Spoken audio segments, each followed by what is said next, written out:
Mtume salawatullahi wasalamu alayhi asema katika bora ya maneno mtu kuyasema siku ya Arafa ni kusema maneno haya.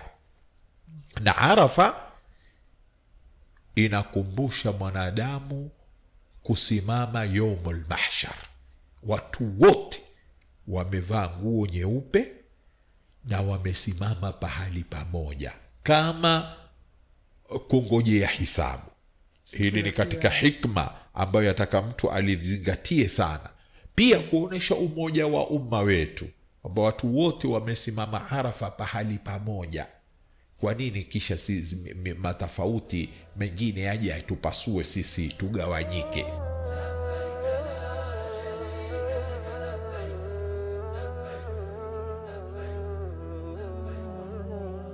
Assalamu alaikum warahmatullahi wabarakatuh. Katika sehemu hii ya pili inshallah tunazungumzia amali za ibada ya hija yenyewe, ambazo tunaanzia siku ya 8 katika mwezi wa Dhulhijja wakati wa asubuhi. Tunataka tujue kuanzia hiyo siku ya 8 hadi wakati mtu atamaliza hija ni ibada gani ambazo atakuwa anafungana nazo katika siku hizi. So Sheikh, siku ya 8 asubuhi. Naam, siku ya 8 ni inaitwa yaumu tarwiya. Maanake hata lugha hizi siku zina majina yake maalum. No. Siku ya 8 inaitwa yaumu tarwiya. Kwa nini ikaitwa yaumu tarwiya? Ni kwa sababu ule misafara ile ilikuwa ikija Maka siku hii wakipumzika, wakipata maji, wale wanyama, farasi wakipewa maji, ngamia wakipewa maji. Sasa mtu anafanya nini? Kwa sababu yeye yuko ndani ya Maka. Na siku hizi teknolojia zimekuwa ni watu wanasafiri na treni, wanasafiri kwa mabasi. Sasa mtu anaoga, watu wote wanaoga, unajitia manukato mwanamume katika mwili wako, kisha unavaa ihram zako. Kisha kuvaa ihram zako sasa unafanya talbiya, kutia nia ya haji. Unasema labbaik Allahumma hajja. Nani huyu anayetia nia ya haji? Ni yule mtu mutamatti aliyofanya umra kisha akajipumzisha. Sasa yeye aanza amali ya haji. Ama qarin na mufrid, wao wako katika amali yao, kwa sababu wao hawakutoa ihram zao, wako kwenye ihram zao vile vile. Wao ni kutoka tu Maka kuelekea Mina. Baada ya kufanya tia ni kwamba utapanda mabasi, wenye kwenda kwa treni watakwenda, mtakwenda Mina. Mukifika Mina mutaswali sala qasran kwa wakati wake. Ndivyo alivyofanya Rasulullah sallallahu alaihi wasallam. Hakuna jamu, kwa sababu hakuna sababu yenye kukufanya wewe ufanye jamu, kwa sababu wewe siku ile uko Mina na ni sunna siku hii kulala Mina. Utaswali dhuhuri kwa wakati wake raka 2, asri kwa wakati wake raka 2, magharibi raka 3, haina qas, isha raka 2. Asubuhi ya siku ya 9. Kwa jamu unamaanisha kushikanisha swala 2 kwa wakati mmoja. Hakuna jamu, yani hakuna kukusanya. Huwezi zile swala siku ile kila swala kwa wakati wake. Hii ni yaumu thamin. Sasa utalala Mina. Kulala siku hii ni sunna. Kulala Mina katika siku hii ni sunna. Asubuhi yake ambayo ni yaumu Arafa, ambayo ni tarehe 9. Sasa angalia, siku hizi zina majina yake. Kila siku ina jina, mbali na tarehe kwamba ni tarehe fulani, lakini ina jina lake. Kama ile tarehe 8 inaitwa yaumu tarwiya, siku ya 9 inaitwa yaumu Arafa. Sasa yaumu Arafa asubuhi yake watu wanatoka Mina kuelekea Arafa. Wakifika Arafa sasa, ikifika wakati wa dhuhuri, wataswali adhuhuri raka 2 na alasiri raka 2, jamu taqdim, kukusanya katika kuswali swala katika wakati wa adhuhuri. Baada ya kumaliza kuswali jamu taqdim, yani jamu ya dhuhuri na alasiri katika wakati wa adhuhuri. Taban kuna maandalizi ya chakula, atapata chakula cha mchana. Baada yake ni kuelekea kibla na kujitahidi kufanya dhikri na kumuomba Mwenyezi Mungu Subhanahu wa Ta'ala. Na Mtume salawatullahi wasalamu alayhi asema alhajju arafa. Ile nia ni rukni ya kwanza, na kule kukaa katika ardhi ya Arafa ni rukni ya pili. Kwa hivyo kusimama Arafa, ukiwa hukupata Arafa hukupata hija. Ndio utaona mahujaji hata ambao ni wagonjwa wanaletwa na ambulance mpaka katika ardhi ya Arafa. Na kwa hivyo hapa umesema inaanza baada ya dhuhuri, baada zawali, si asubuhi. Unakwenda asubuhi, lazima nyinyi mtakuwa kuna zahma za safari. Utatoka Mina mpaka mkifika kule almost mtafika kabla ya dhuhuri kwa wakati mchache. Sasa mkisha kumaliza kuswali ya dhuhuri na alasiri, wakati wa dhuhuri mutatafaraghi na kumwomba Mwenyezi Mungu Subhanahu wa Ta'ala. Kusimama yani ni mtu si kusimama, ni kuwepo katika ardhi ya Arafa. Sasa waweza ukakaa, waweza ukalala, waweza ukasimama, kwa hali zote. Sasa hapa kuna matatizo ambayo binadamu anajisababishia. Mtume salawatullahi wasalamu alayhi alisimama katika Jabal Arafa, wanajulikana kwa Jabal Rahma, akasema waqaftu hahuna. Na napenda mulione ile jabali namna limevofinikwa na watu wengi. Unaiona ile jabali vile namna limefinikwa na watu. Wale watu wote wataka kusimama pale, kwa sababu pale aliposimama Mtume. Na Mtume alisema la, waqaftu hahuna wal arafa kullaha mawqif. Na Arafa yote ni mawqif, kwa maana kwamba ardhi yote ya Arafa ni pahali pa mtu kusimama Arafa. Na afdali ya dua kama alivyosema Mtume salawatullahi wasalamu alayhi, bali na mtu kujiombea zile khairi anazozitaka yeye za dunia na akhira, na kuwaombea Waislamu na kuwaombea wazazi wake na kuwaombea watu pengine walomwambia usitusahau na sisi kwa dua. Mtume sema afdalu dua yawma Arafa wa afdalu ma qultu ana wan nabiyuna qabli, katika maneno niliyosema mimi na manabii kabla yangu ni la ilaha illa Allah wahdahu la sharika la, lahul mulku wa lahul hamdu yuhyi wa yumit wa huwa ala kulli shay'in qadir.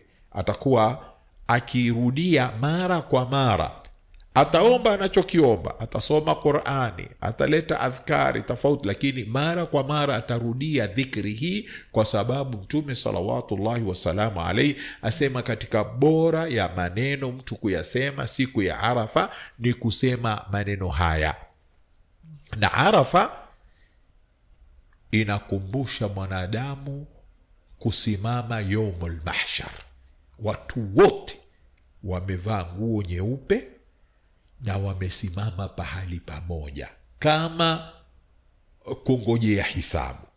Hili ni katika hikma ambayo yataka mtu alizingatie sana, pia kuonesha umoja wa umma wetu, kwamba watu wote wamesimama Arafa pahali pamoja. Kwa nini kisha matofauti mengine yaje atupasue sisi tugawanyike? Ni katika mazingatio yataka mtu ayapate katika kusimama katika yaumu Arafa. Sasa utabaki katika hali hiyo mpaka ghurub shams, jua limezama. Jua likizama sasa mutaondoka, hamuswali magharibi pale. Kwa nini hatuswali? Sababu Mtume hakufanya hivyo. Kwa hivyo tunafanya kama vile alivyofanya Mtume. Tutapanda magari, wenye kupanda treni watapanda waelekee Muzdalifa. Tukifika Muzdalifa tutaswali jamu ta'khir. Jamu ta'khiri maana yake ni kuakhirisha swala ya magharibi. Magharibi ilitufikia tukiwa Arafa, hatukuiswali. Tukifika Muzdalifa, jambo la kwanza tutaswali magharibi, kisha tusali isha, lakini tuzitanganye katika wakati wa isha. Isha tutasali raka 2. Tukimaliza ni kulala, na mabiti katika Muzdalifa ni wajibu katika wajibatil haji. Lakini linalosikitisha ni kwamba watu wengi wamejitukulia kwamba kule kulala Muzdalifa kwamba wamepewa nafasi ahlul a'dhari, watu wenye udhuru. Ikifikia muntasafi al-layl, yani thuluthi kati ya usiku kwamba wanaruhusiwa kwenda Mina, basi watu wote wamekuwa hawalali Muzdalifa. Wenye magari wataka kujifanyia vile wanavyotaka wao, na watu wale maagent wanajifanyia vile wanavyotaka kuridhisha wale wenye magari na kwenda. Sasa hii wajibati ya kulala Muzdalifa ni jambo ambalo yataka watu walifikirie, kwa sababu ni wajibu miwajibati alhaji. Ukiacha ni wajibu uchinje, ni wajibu wako kuchinja. Kama ukulala Muzdalifa lazima uchinje. Sasa yaumu nahari sasa mtu akiacha hii kwa kusudi, akikwacha kwa kusudi, lakini akiachishwa kulingamana na hizi system za watu wanazofanya, dhambi zile ni juu ya wale, kwa sababu yule maskini haji yeye ni mtu anapekeshwa, transport zile ni very difficult kupata, kwa sababu haziingii transport katika zile area ila zilizopewa ruhusa na serikali. Yale mabasi sio kwamba basi lolote litaingia wala gari yoyote litaingia, gari zile lazima zipate idhini maalum. Kwa hivyo asubuhi yake sasa anatakana alale mtu Muzdalifa mpaka asubuhi aswali salatu alfajiri. Baada salatu alfajiri aelekee qibla, aombe Mwenyezi Mungu kwa wingi, kisha aelekee Mina. Na hii inaitwa yaumun nahr, siku ya 10. Siku ya 10. Sasa siku ya 10 hapa Mtume salawatullahi wasalamu alayhi, ambayo siku ya 10 hapa kuna amali nyingi. Miongoni mwa amali ni ile amali ambayo imejitwa hii siku kwa jina lake yaumun nahr, kwa sababu watu wanachinja sana. Wale mahujaji wa tamattu'i na wa qirani wote ni wajibu wao kuchinja. Sasa lakini mimi kama haji sichinji, kwa sababu kwenda physically kwenda kuchinja huwa nimewakilisha zile kampuni za kule ambazo ni watu waaminifu. Wale wa mawakala wale huchukua pesa kwa mahujaji, pesa maalum, ambao zile pesa zile huwa wamekwenda wakawalipia. Sasa kuna vichinjio kule ambao vile vichinjio vinachinja, kisha zile nyama zinagawanywa kwa watu wa Maka, nyingine zinapelekwa katika ulimwengu wa Kiislamu, kwa sababu inakuwa ni nyingi sana. Sasa yaumun nahari kuna kuchinja, kuna kutupa mawe jamaratul aqaba, mawe 7. Jamaratul aqaba ni ile ninio ya kwanza karibu na Maka, ile kubwa ile ndio jamaratul aqaba al-kubra, sehemu ambayo inaitwa jamarati ni nyingi, kuna sughra, kuna wusta, kuna kubra. Sasa siku ile ya yaumun nahari ni kutupa mawe 7 katika jamaratul kubra. Na jamaratul kubra iko karibu na Maka, iko kule chini kabisa. Unapita sughra, unapita wusta, utakuta askari wamewekwa kule wanakataza, kwa sababu watu hawajui. Unaelekezwa mpaka uende kwenye kubra, kule unachupa mawe 7, na kila mawe unapotupa unasema Allahu akbar, Allahu akbar, Allahu akbar. Kila mawe ukitupa unasema Allahu akbar. Lengo ni kufanya adhkar na kutekeleza ile, kwa sababu pale Nabii Allah Ibrahim ndipo alipotokewa na sheitani kumweleza kwamba wewe unachinja mtoto wako kwa kuona mambo ya usingizini. Ndio Mwenyezi Mungu Subhanahu wa Ta'ala akampa ilhamu Ibrahim ampige shetani mawe. Sasa huo watu husema wanda kupiga shetani mawe. Sikupiga shetani mawe, watupa mawe katika zile jamarat. Kuna na kunyoa. Sasa ukitupa mawe na ukachinja na ukanyoa upata tahallul al-awwal. Tahallul al-awwal ni kwamba zile ihram hapo katika kunyoa. Hii ni kwa yule ambaye hakunyoa nywele zote. Kwa yule ambaye hata kama ulikuwa umenyoa nywele zote kwa muda wa siku zile, wiki mzima, tayari huwa nywele zimetoka. utanyoa tena kipara au utapunguza vile unavyo nini, lakini aula ni kunyoa kipara kwa sababu utapata dua. Mtume sallallahu alaihi wasallam aliombea muhalliqina mara 3, Allahumma ighfir lil muhalliqina, watu kwambia wa muqassirina, akasema muhalliqina, akasema muqassirina, akasema muhalliqin, mara 4 akasema wal muqassirin. Sasa ukiwa ushamaliza amali hizi, umetupa jamaratul aqaba na umechinja na umenyoa, umepata tahallul al-awwal. Tahallul al-awwal ni kwamba mambo yote yamekuwa ni halali kwako wewe, ila masala yanayofungamana na kuingiliana na ahli yako. Huwezi kumkurubia ahli yako, kwa hivyo itakubidi uende ukafanye tawaful ifadha. Ukifanya tawaful ifadha ambao ndio tawaful hajj ambayo ni rukni nayo, ukifanya tawaful ifadha kama vile ulivyofanya tawafu mara ya kwanza na suna zote kama zile ulivyozifanya, kisha utafanya na sa'i, utakuwa umekamilisha amali. Kwa hivyo umesema hii kuzunguka al-Kaaba, hii tawafu ya hii siku ambayo ni siku ya 10 ya Dhulhijja ni nguzo. Sasa si lazima uifanye siku ile. Kama umeweza kupata usahali wa kwenda Maka, wajua transport inakuwa very expensive katika siku hii, very very expensive, na jamu inaokuweko si jamu ya kikawaida. Afadhali utembee kwenye zile channel kwa miguu, unaweza ukafika Maka, ukafanya tawafu, kisha ukatembea ukarudi Mina. Lakini siku jikalifisha, kama waona huwezi, unabaki Mina, kwa sababu kulala Mina katika hizi ayami tashriq, na hizi sasa nao zina majina yake. Ile siku ya kwanza hiyo munahar, tarehe 11, 12, 13, hizi zaitwa ayamu tashriq. Kwa hivyo masiku tumekuwa na tarwiya, tumekuwa na yomu tarwiya, tumekuwa na yomu arafa, tumekuwa na yomu nahar, tumekuwa na ayamu tashriq. Sasa hizo ni siku 3. Hizi siku 3 za mfululizo. Katika siku 3 hizi unafanya nini? Hili ni swala ambalo latakana lipate jawabu. Katika siku 3 hizi unalala Mina wajiban, katika wajibati al-hajj. Baada zawali, katika siku ya 11 na siku ya 12 na siku ya 13, baada zawali unatupa mawe 21 kutoka jamarati sughra 7, jamarati al-wusta 7 na jamarati al-kubra 7.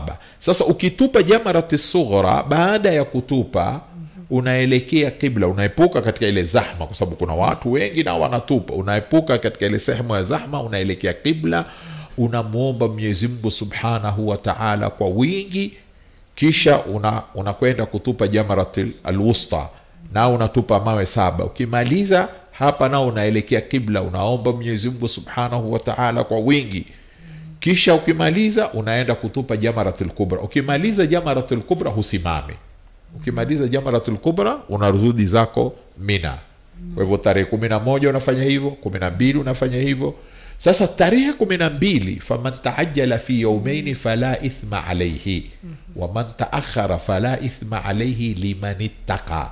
Kwa yule atakayekamilisha 13 ni kuonesha kwamba yule mtu atakuwa ana takwa zaidi kushinda yule alioondoka tarehe 12, kwa sababu yule amezidisha siku ya ibada. Na ziyadatu taa ni ziyadatul qurba ila Allah subhanahu wa ta'ala. Ndio kuona kwamba waman taakhara fala ithma alayhi liman ittaqa, kwa mtu ambaye atakuwa na takwa. Sasa yule ambaye alikuwa ataka aingie katika wenye kupendwa na Mwenyezi Mungu, ataka hii siku ya 3 abaki siku ya 3 nao afanye rami. Na kubaki siku ya 3 uzuri wake ni kwamba rami ndio kule kurusha. Rami ni kutupa yale mawe baada zawali, na mawe natupa baada zawali, yani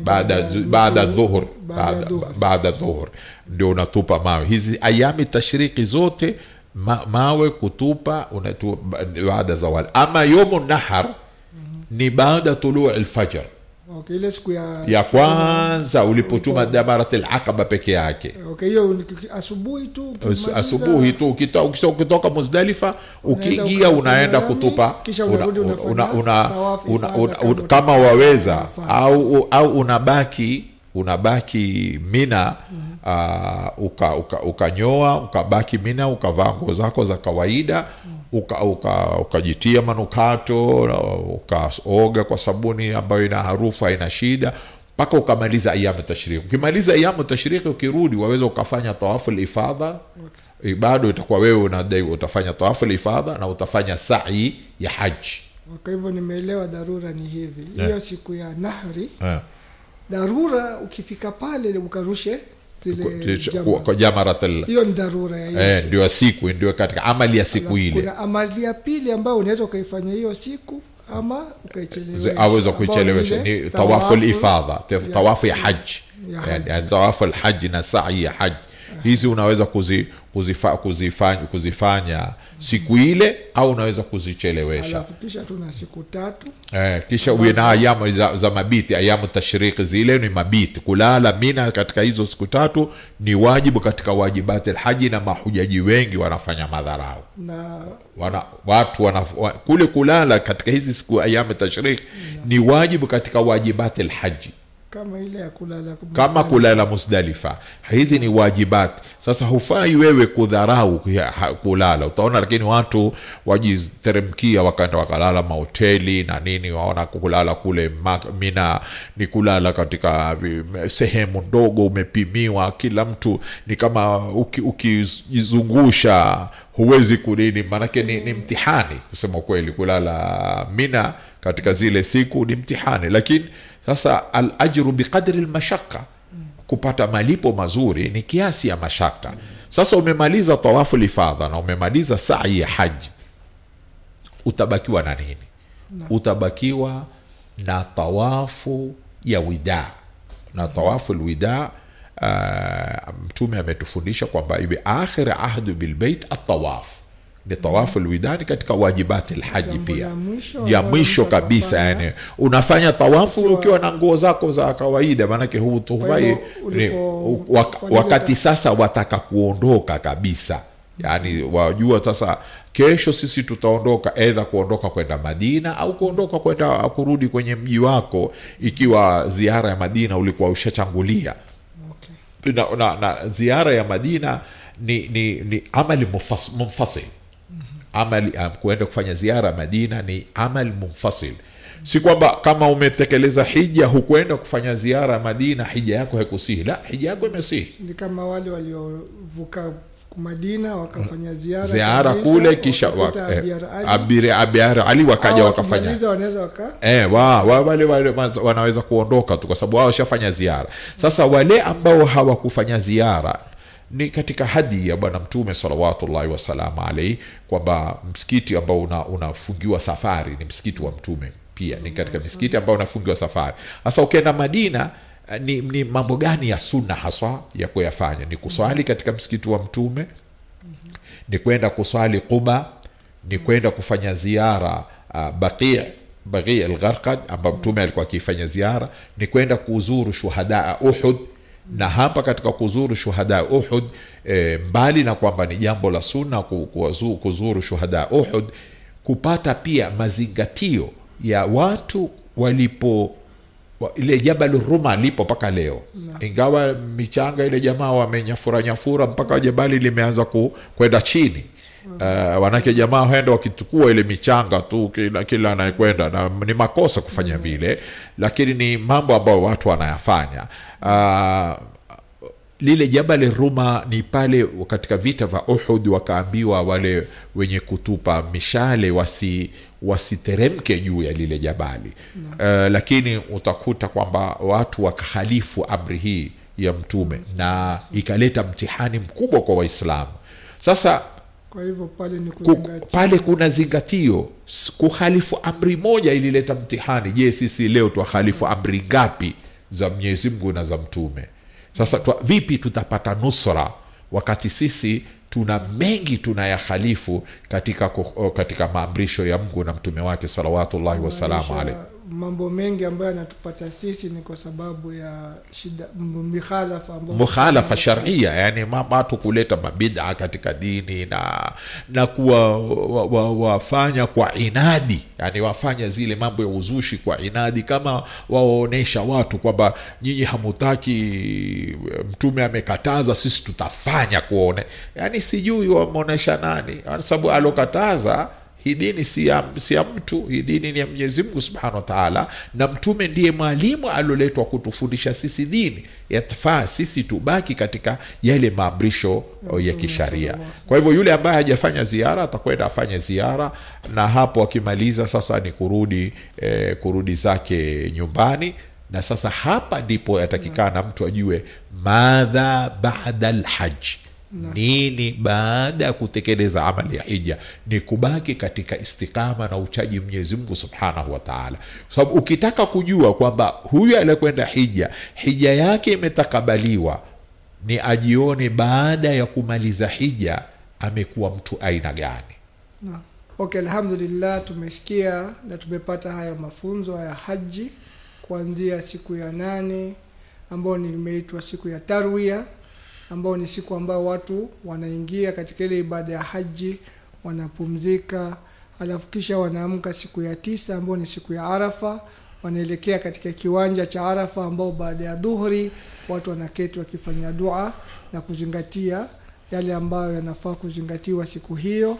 Baada ya hapo kesho yake tukaambiwa kuna siku ya 10 ambayo ina amali tofauti, kuna kuchinja, kuna kule kwenda kufanya rami, kisha baada ya hapo kuna kufanya tawafu kwa yule ambaye ataweza ama ataichelewesha tawafu yenyewe.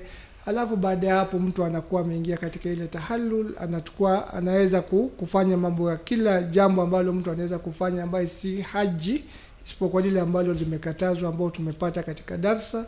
Alafu kisha baada ya hapa tuna hizi siku nyingine 3 ambao ni bora mtu siku 3 zote aketi ile sehemu ya Mina akifanya ile kutupa rami katika zile jamara na kuomba Allah Subhanahu wa Ta'ala. Tunaona ibada yote ya hija ni dua na mazingatio.